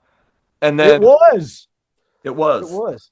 But we had a great time with it, and Brian's been out, and we jam. I mean, you know, it was, and I still wish we played it. It's hard though, because we only have, see, when Jimmy quit, we didn't get another guitar player. Jesse always wanted to play guitar. Right. And play some songs. I carry most of the show. He comes in about halfway, but you know, but a lot of that stuff, that song's hard to play and sing at the same time. Sure. He's got the voice for it. It's just playing and singing. It's like hard. Yeah, I can't imagine. But people can't realize, you know, every day there's not a day goes by where you can't make nobody happy. So we don't try to make nobody happy. Right. Off our first record, we have to play about 6 songs. Yes. If not, we can leave one out. And you son of a bitches, that's the only reason I bought the ticket, right? And you can, but so we take that and we do stuff, but it's hard. Our show's 2 hours long. Sure. It's designed for an hour and a half. But if Jesse's running his mouth and the crowd's into it, what we call running mouth, when we got the show going good, then it can be 2 hours. Sure. Sure. But that's how that worked out, and that record was great. And then I can't remember what came after that. And then we did the 100 shows in 50 days. I was just going to ask about that. So the Guinness Book of World Records, what makes you decide? Because that's insane. 100 shows in 50 days, and then you did 21 in 24 hours. Right. So were you guys just like, fuck it, let's try to get in the Guinness Book of World Records, or what? I'm gonna give Jesse credit for this bullshit. He come up with the idea, and we always like, that sounds pretty good. What are we gonna do? Here's what we're gonna do. It's like some sort of, it's always like a cartoon with us, and we all go. I mean, it's just, well, it's not boring, right? What do we have to lose? So here's how that worked. We had a record out of greatest of cover tunes called Staying Alive. We just did that at the studio in Atlanta, put it out ourselves with a buddy of ours, just have something out there. And we did a deal with Walmart. So they had put it in the store. And so Jesse came up with that idea. 100 shows in 50 days. Okay, we're going to have a tractor trailer, and we're going to pull up at Walmart parking lots in the morning and play. And then at night, we're going to play over the regular big gig to pay for all this, and it's going to make all this news and all this, right? Yep. So through all this expense of getting it ready, and in those days, he had a big board on the bus marked out 50 days. And when I got on the bus the first time, there was about 12 shows, and I went, "What the hell are you talking about?" And they went, "They'll catch on," and they did. And what we did was there was 2 criteria for Guinness people. It had to be a different paying crowd every time. Okay. You couldn't just play all day, and it had to be a 15-minute minimum show. Yep. So we played in the morning. In Kansas City, we had 15,000 people clog up the freeway at the Walmart parking lot at 6 a.m. And we had a lot of those. Right. Because it was kids before school. The radio station was there live at 5, telling everybody on drive time to millions of people, "Come on down," and we'd play 30, 40 minutes, pack it up and go across the street. And as we got into it, we was lacking a few shows. And then a radio station just out of nowhere, like luck would have it, called and said they had a little room that held about 50 to 100 people, like in a little stage. I played clubs smaller than this thing. Right. And we started on the morning show with the morning show guys and played every 15 minutes, 5-minute break till the next morning show. Grueling, stupid. And then on that morning show, we got on the bus, slept for 4 or 5 hours, and played the Bronco Bowl in Dallas that night, sold out. I don't even remember. But then we didn't have to play no more. We played so much that my fingers, and it was a summertime thing we did, my fingers would have holes in them like you get out of the bathtub, and the strings would run holes in them in the morning. At the nighttime show, I'd put super glue in there. About halfway through that show, sweating, the super glue would come out. So when you're playing lead and it sits down in that little hole, And that tour, we got back and we got our things from Guinness plaqued up. It looks beautiful with my gold and platinum records. And it only cost us $120,000, I think. Okay. All right. So that's how that worked out. Okay. We went through 5 tour buses. But it was, I can tell you stories, that whole thing, it was every day, 50 days. Sure. 2 shows a day. Sure. And people that would show up and wouldn't leave. I mean, we had people following us. At one time, Jesse had a woman that was a stalker. She followed us for 50 days. And the best thing about her, she was driving who made a Corsica? What company made that? Remember that car? Was it? Is it a Chevy? Whoever made the Corsica, they needed her to be the damn TV commercial, because she followed our bus on that tour for 50 shows, 2 million miles. It was just a mess. But it was a good thing. And at the end, we had a lot of fun, but it cost a lot of money to do it. Sure. We didn't expect it to be like that. And it was Sure. a coordination nightmare. Sure. But we love doing stuff like that. And Jesse's the best at that. He'll come up with an idea. Right? I ain't surprised that while we're doing this video, that he's not saying I'll be in Alaska tomorrow night at 9. Okay. That's him. Right.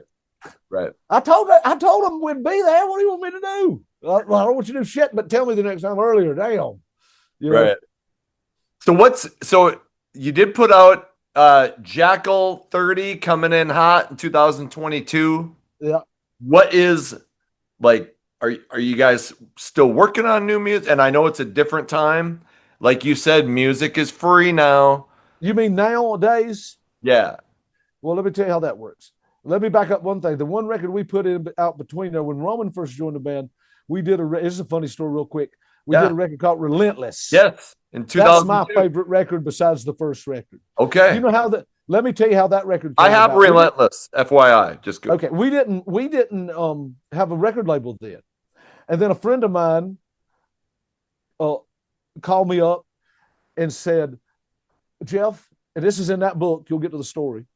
"I got a $250,000 and you want it?" And I said, "What?" And she said, "I got $250,000 I need to give away. Do you want it?" And I said, "Are you shitting me?" And she goes, "If you don't take it, I'm going to walk out on the street and give it to the first person that came by." And I said, "I'll take it. We're going to do a new record." And that's how that came about. Holy shit. Yeah. You'll see her name in the book and all that, but that's how that came about. And we did the Billy Badass video, all of that with that money. And then that's how that that we made our own record company, and out of that, one phone call. What? Okay, Swear on my life. And then we did that. And then when you bring it up to now, your answer to your question is, we know how fruitless it is. Yeah. Even though we think we have stuff that could be offered. And I've always told Jesse, I think he's one of the greatest songwriters as far as the kind of stuff we do in rock and roll, that kind of vibe.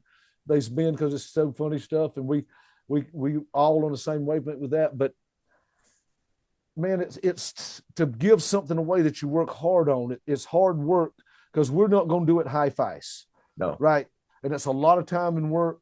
Most playing live is where everything is now. Merch is where everything is.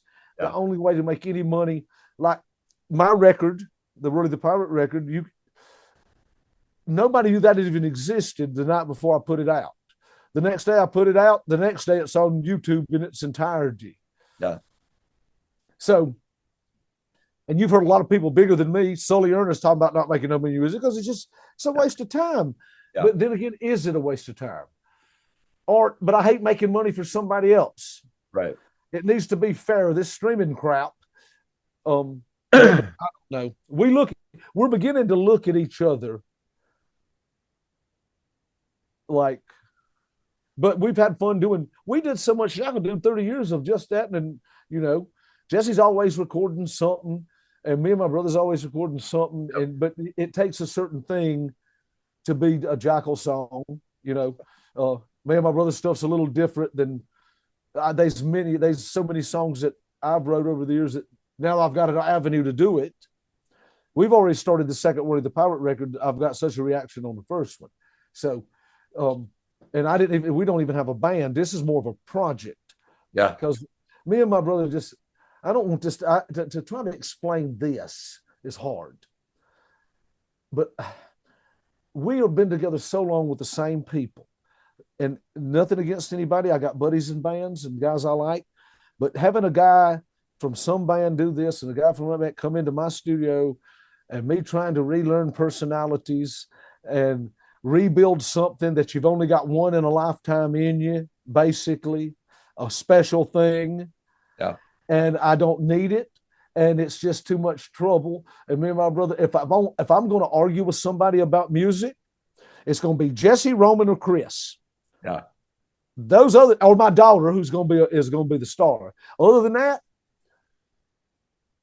it's over from Jeff. I'm not starting no new bands with no new people. I ain't into that kind of thing.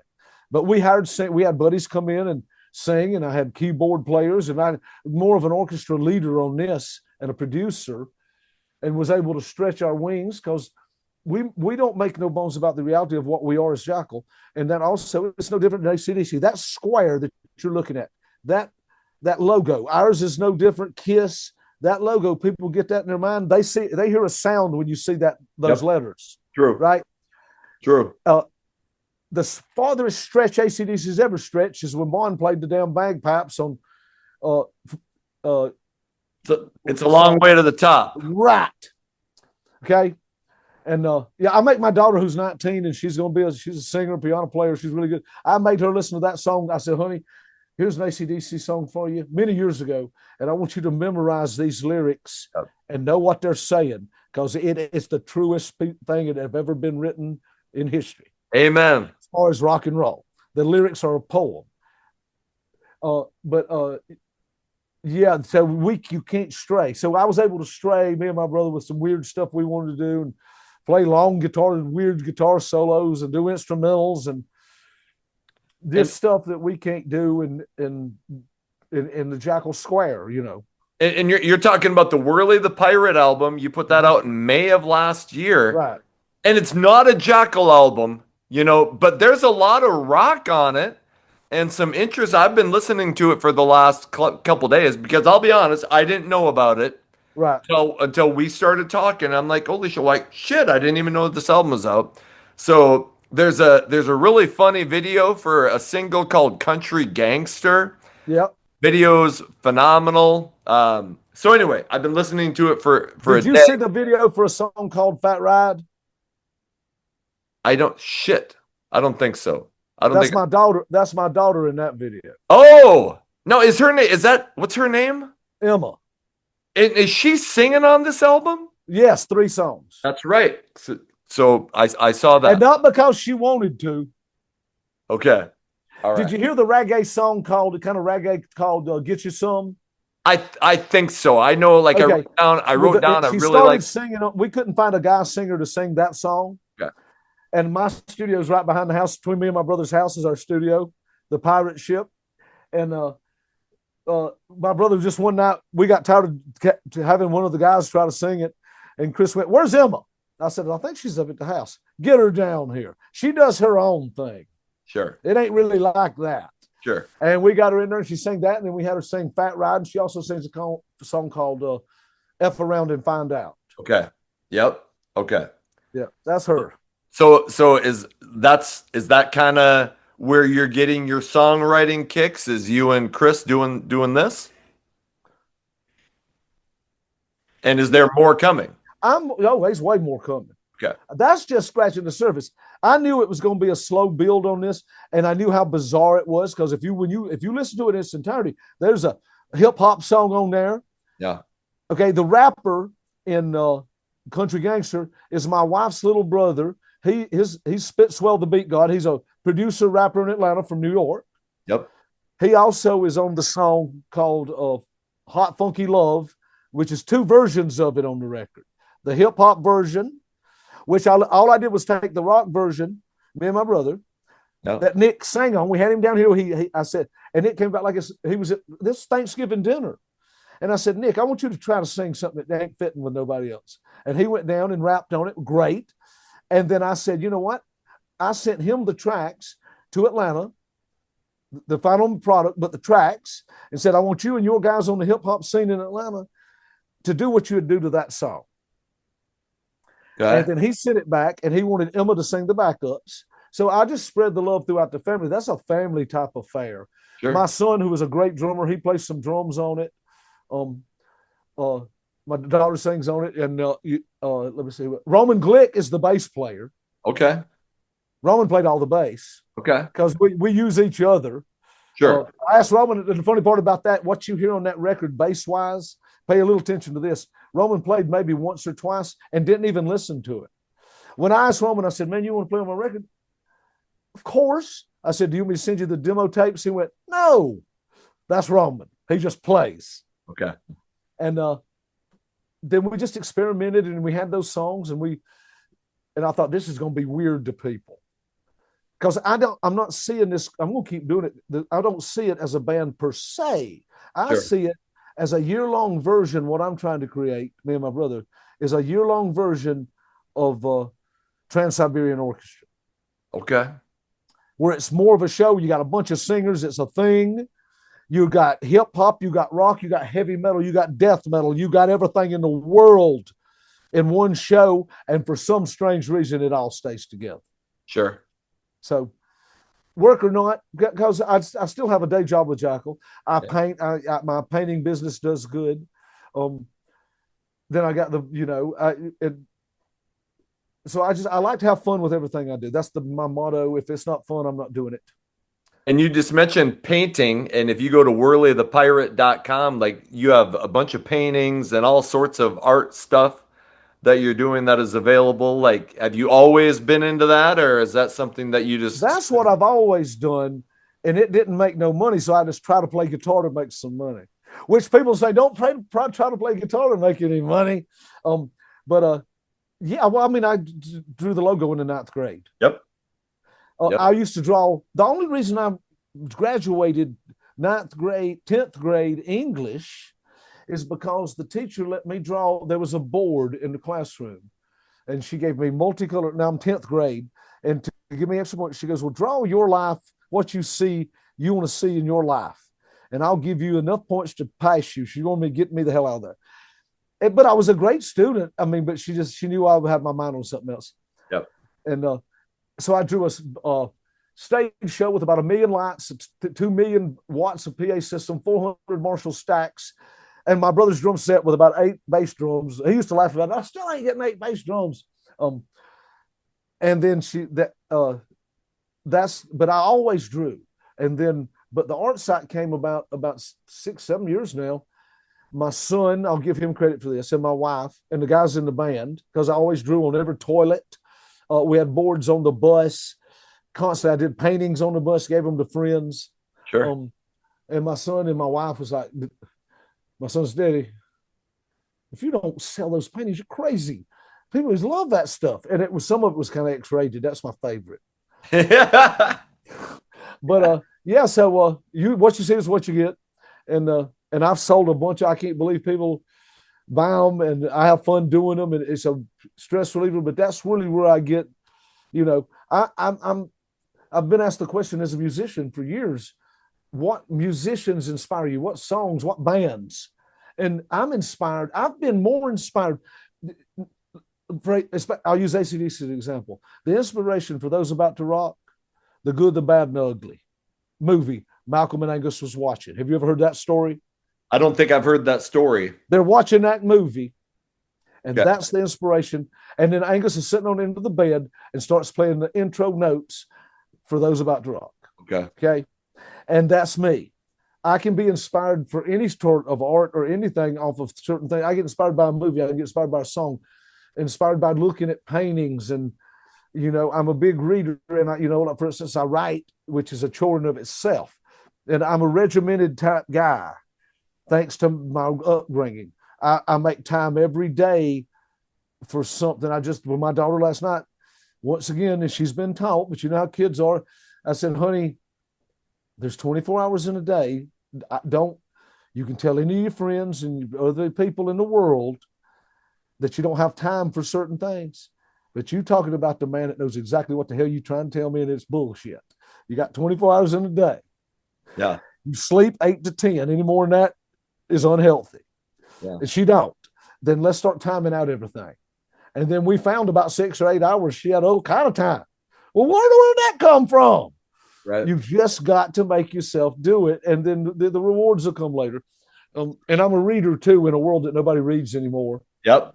I'm constantly stupid book somewhere. I'm reading now The Adventures of Huck Finn. Love that book. Did you ever read the Hardy Boys? Yes, when I was a kid. I have the entire original series right behind me. Shit. Like I said, I taught high school English for 12 years. Okay. And I stopped teaching a couple years ago. I was kind of getting burned out. God bless you. Jeez. Thanks. But yeah, that's the thing. And I just art, and I'll go through spurts too. I'm getting ready to change my art side. I've developed another style over the years, and it's kind of what I'm doing is creating another art kind of outside. And the funny is, since I quit drinking, my brain's kind of working different. And, and I'm like, and it's developed a steadier hand. And once again, I'm not preaching. No. So much so, when my wife comes in the house at night, the first thing I'm handing her is a glass of wine. Sure. But I ended mine, and I just had to, and I had to say, I'm a person that had to quit drinking and walk right back into the fire on my 5th day, and the fire being on the road, Yeah. But it worked out for me, and what my point was, it's even my music, hearing stuff different, playing different, and my art. Now, I'm not saying it's any better, Sure. especially the art, but it is that weird wire. I'm studying the wiring of my own brain, Right. which is a trip in itself. Yeah. I got sober in 2004 when I got home from Iraq. So, yeah. Usually that's when veterans start the drinking. Right. I was a pretty good drinker before I went, and then I went to shit for 2 months when I got home, and it got bad, and that's when I was like, fuck, I need to do something because this ain't good. But yeah, I have so many friends that different. Now I have some 30 years. You make a lot of friends, and the thing about Jackal was when we first started, when Jesse was in the band, and like back those first years when we started, we played a lot of Army, Air Force bases. We played a club outside of the Marine Barracks, Camp Lejeune, it was a bring you on. Just the wildest things, and met so many people. But my dad and my grandfather and my uncles, they had PTSD before that was even a term. and most of them were full on alcoholics. Looking at my dad was a nice, like I say, as far as my dad's PTSD, or my grandfather didn't even need any. He was deacon of the church, and he saw some real stuff. He's the one I wrote a movie about. Sure. But my dad was, if you know, everything hinged on a work ethic. But it come into his PTSD because here's my dad in a nutshell. And I describe him this way, will be up in my upcoming book. He was a cross between Keith Richards and Arlie Ermy off of the first 10 minutes of Full Metal Jacket. If me and my brother did our work and he comes staggering in the house, he looked and seen we did what the shit he told us at 5:30 that morning to do. He'd hand us the keys. Here's a truck. Get $20 out of my wallet and pass out on the couch. Yeah. And if we didn't, we got the other fellow. And that is, there was no violence. He never beat us. Yeah. But nobody's going to bed around here until the man that's paying these bills says do. And that was the way he was, you know. And there's some funny stories coming up in my book, but the book's about how we were raised in a time that was not in a time, but in a way that was really old school. But I wouldn't be the person I am today. And what I wanted to kill my dad for, a bunch of times back when I was a teenager and trying to play the man, I would kiss him if he was still alive today and say, golly, thanks for that. Talk about a blessing. Yeah. You know, so for that end of that thing is, you know, and that's why we work so closely. And Jesse does a lot. That dude, our singer Jesse Dupree, he'll get up and do these rides. And I'm not really a Harley guy, and him, Roman and Jesse are, and I support them for that. But Jesse, number one, will get up. I mean, he's no sleep for him if anything like that to be done. Yeah. He's just that guy. And, you know, and Roman the same way. That's kind of what's kept us together. We formed a team and tried to stick with it. And through those times we've talked about, there's been some lean times. Yeah. You know, sure. Even up, there was times like from 2006 till that TV show, you know, we were getting a few shows, but the money went down, and you know, we were having to build ourselves back up. And it's a hard time when you know you're as good or better than anybody out there. But rumors are things like hair band and all that shit. You know, if anybody's the real deal. And the thing is, people like that, well, they're a party band. Yes. Yeah. Dumbasses. That's exactly what we are. We're the best party band you've ever seen. I never wanted to be nothing than that. I never went to the shows. You don't go to Kiss to worry about saving whales. Right. You know, AC/DC, it's about when Brian told me this story, and Brian told us straight up when he joined AC/DC, Malcolm said, I don't want you to write a song about nothing but fighting, fucking, and drinking. That's all people care about. All right. And as dumb as that may sound to bonos and people like that, regular people need something to just be silly with. Yes. You know, it's a silly thing. We take the playing seriously. We take the sounds seriously. We take the show seriously. Those dumbass songs from She Loves My Cock all the way up the Lumberjack lyrics, everything. I can tell you, the ones Jesse wrote, he's taken serious as hell. You know, it's a different kind of serious. It's a serious about not being serious. It's time to blow off some steam. Everything ain't serious all the time. Yeah. You know, I've seen Jackal many times, and one memory really stands out. It was a big festival in North Dakota, in the middle of North Dakota in a field, and it was either late 90s, early 2000s. And you guys, and I'm a huge Jackal fan, but there was a bunch of people there who were like, oh, I think I've heard of Jackal, you know, blah, blah, blah. And there was a bunch of big bands at this, and we got done with that festival, and everybody was like, Jackal was the best live band. And all these people who did not really know much about Jackal became Jackal fans. So I can attest, so go see Jackal live if you want to see what rock and roll is all about. well, that's just what we do. It's not a bragging.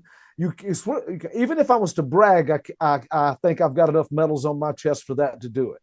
Sure. You know, if the guys in Jackal were decorated like we would look like a North Korean general. Yeah. We've been through much shit. I'd have medals on my back. You know what I'm saying? Right. That come from my son. He goes, Daddy, y'all have medals on your back. Right. That's what our bread and butter was always mixed on, and that's what I love. That's what keeps me. I've always said about rock stars, what kills rock stars is the other 22 hours a day. not the two on stage. Right. I love the two on stage. I've just learned to adapt. Some people's built for it, some ain't. You know, I'm just thankful every day. If there's not a show at night, when you see us, when the lights go down, that I don't thank God for that minute. I've done it for every show for 32 years. It's just the privilege of being able. If carrying a shovel is this guitar I'm carrying, I'll do it for the rest of my life. Okay. I could be carrying a real shovel, right? So there's no bitching. And I'm not, and I asked God as a kid, straight up, what I wanted to do. And anytime I wanted to bitch, I don't even have to, and this, I'm not, I don't, this is real. The little head pops in my head. It's my own face going, you asked for it. So shut the fuck up and go play that show. Yeah. And that's it. And I go through that a lot in years. And there's days like drinking, you want to drink. There's days that I'll look out the window or I will get rid of just, And the funny thing about those nights is they end up being a great show. Sure. You forget about it in 5 minutes, but you didn't want to play. You know what? I'm going to fly home. I've made some money. I've got my life set up where this is, you know, and that's with us. We've kind of worked it back now to, you know, we've been around a while, and people love to ask, how long are you going to do it? Well, I said, you've seen the Stones, right? We're not exactly walking around with canes, right? A lot of people, especially older people that I've known, friends at home, God bless their dumb asses, just don't like the fact that I'm still playing guitar in a band and having fun. Okay, let's just get that out there. Right? You still playing? You know I'm still playing. Okay, you know I am. Why are we doing this? It's just what I do. I paid for it many, many times. And it's a thing you gotta love. My son, my kids, I told no, because we're at the point now where we have many friends, and I can help my kids in the music industry, but I can't help them until they've already earned it. Yep. Anything I help them with now, it won't work out. You're gonna have to get to a certain point of ice kickery, then we'll call in the big dogs. Until then, none of it matters. Tell my son's band, you're gonna have to play every show, the worst shows, the shows you hate. They talk about shows they hate. I said, boys, y'all don't realize I played shows I hate Monday, Tuesday, Wednesday, 3 times a night, back before a record deal. Think about, well, y'all got a record deal in 92. Yes, 2025. Think about that. Yeah. Every day is a fight in this world of rock and roll, you know. But I love it. I'm going to keep doing it as long as we can stand up. And as long as we just keep getting younger. We have everybody from, and I'll tell you a story, and I'll let you go with this one. And it's about your hometown. Are you familiar with the Fargo Dome? Yes. We were playing there with Aerosmith. Hive House, about 50,000 people, or 40 or something like that. Hive House, right? Right. And the dressing rooms had this glass, and we were looking out at the crowd. And I guess you couldn't see in. There was a crowd. You could see the stage. And as you could see, the people packed up against the front barrier. And Stephen and Joe and Aerosmith walked in. They'd always walk in, and we'd talk shit before we went on and everything. And Joe and Stephen came over, and I think me and Jesse and my brother maybe were standing there.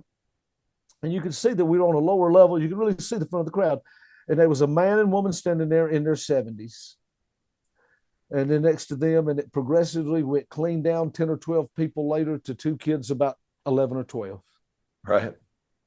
And Stephen and Joe said, now give us a piece of advice, or just told us something that just such struck home, and that I'm seeing now, 20-something years later from the exact day that happened, is he said, you see those 2? They've been coming to see, the older ones, they've been coming to see us since 1973.